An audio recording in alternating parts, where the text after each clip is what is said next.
Hello students, this is exercise number 3 of the Progressive Monthly Magazine January 2022 on the speed of 100 words per minute. Start.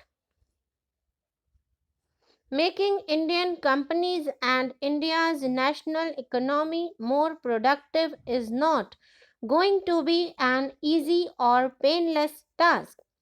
We must recognize here that capital is scarce and costly, and this is especially so in view of the current downturn in the national and global economy.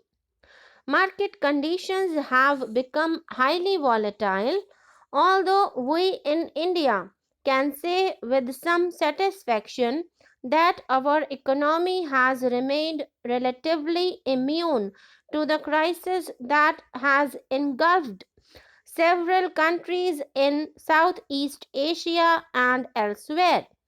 In this rapidly changing global scenario, better utilization of human resources and adoption of more efficient technologies and work practices become all the more important. This places major responsibilities on all of us, on policymakers in the government, management, trade unions, R&D institutions, media, and, of course, each and every worker. In this context, the first thought I would like to put before my countrymen is that productivity enhancement must be given the priority in all sectors of the economy. The appeal I would like to make to every worker and every organization is work faster, work better, work for the nation.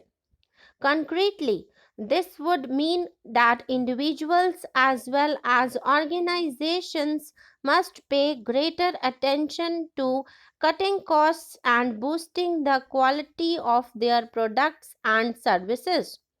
Both individuals and organizations must give priority to better management of available assets before drawing up plans for new investment.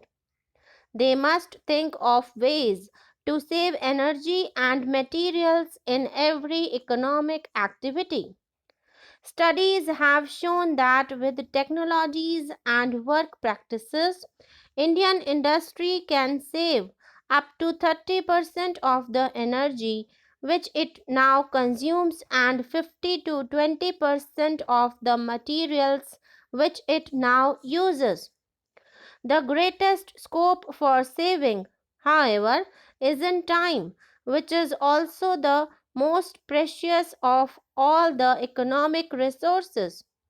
If a certain work can be completed in half the time that it otherwise takes, it not only satisfies the consumer but to that extent also doubles the rate of growth of the organization. I believe that there is a vast scope for both speeding and improving the work in every office or productive establishment in the country, especially in the government.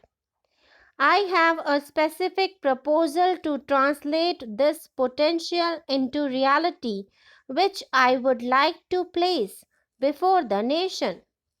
Let every organization in the country invite ideas and suggestions from its employees at all levels on how it can work faster and better.